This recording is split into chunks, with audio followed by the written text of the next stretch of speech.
guys, it's your girl Zeph back again with Super Late. As usual, I've got some pop culture, politics, and fun Arcadian news, but as usual, I'm going to start with some community news. Cotillion is next week, April 7th from 6 to 10. You can grab your friends, a date, or you can head to Elmwood Park Zoo alone for a night of fun. Tickets are $25 and will be sold in the chat. Only 300 tickets will be sold, so get them before they're all gone. Seniors. Senior Week ticket sales start Sunday, April 9th. And they should be around $80 for everything, so start saving up for a week of fun with your class before we all graduate. Oh, as a student, I've got homework and other research to do, and in my research, I found that every 9 years, tuition rates kind of double. So if you think about it, tuition, room, board, and a standard meal plan at Arcadia are approximately $55,990 for 1 year. So if inflation rates continue, in about a decade, people could be paying upwards of $111,000 for 1 year at Arcadia. Some schools have been making prepaid college plans where people could put money towards a tuition fund. Instead of paying for future inflation rates, you'll be paying for the inflation rates of today. So I've asked a few people how they felt, and this is what they said. So tuition nowadays I think is a little ridiculous. It's going up, and kids have to take loans, and then you're in debt forever, and the economy is not the same as it used to be, so it's hard for a student to repay the loans and have a full-time job that pays a lot of money. Once you graduate, there's not as many jobs for students to have.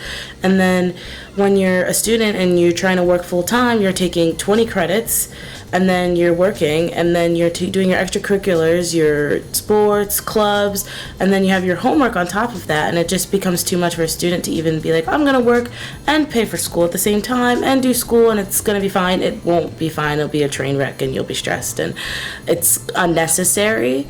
And so I think something needs to be done to control tuition, and I don't know, something needs to be done. Yeah. I like Arcadia. I feel like sometimes they make some of the decisions they make with money-wise and what they put it towards isn't exactly the wisest.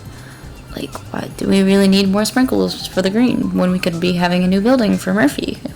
Mice running around? Like, we could solve that issue easily instead of putting money towards sprinklers or gardening or sports even, because, yeah, sports is important, but we're a D3 school, so I don't think it's as important as our education should be.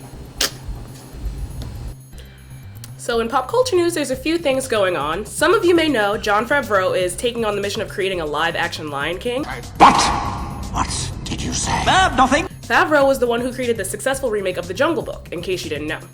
So apparently the cast is going to be a star-studded one, with the original voice of Mufasa being played by James Earl Jones, who voiced him in the cartoon. Simba will be played by Donald Glover, which you may know him as Childish Gambino. And apparently Favreau's top choice for Nala is Queen Bee herself. Yes, Beyonce.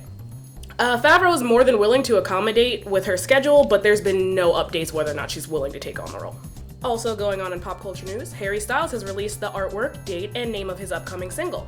Sign of the Times will be dropped on April 7th, and this will make 4 out of 5 past members of One Direction who've dropped their solo music.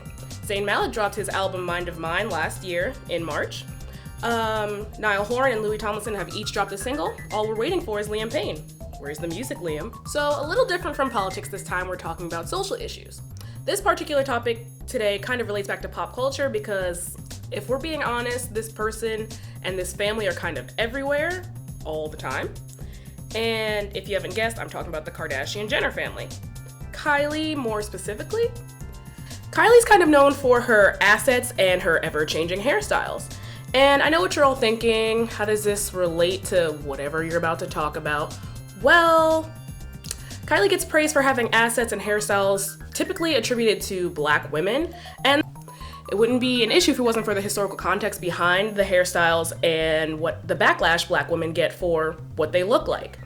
As for the hairstyles, this is an issue because Kylie's appropriating many traditional hairstyles that start way back from Africa, and many Black people still wear these styles today. The difference between Kylie and Black women today is that Kylie gets called a trendsetter and she's fashion forward, but Black women get harassed, they get turned down for jobs, and get stereotyped just for wearing their hair a certain way. When Kylie does it, it's trendy though? Doesn't really make sense, does it? Same with her assets. Back in the day, Black women were put in zoos for having large assets and seen as animals, but now it's cool and it's sexy. Doesn't really make sense. That's all for now, kids. Tune in next time.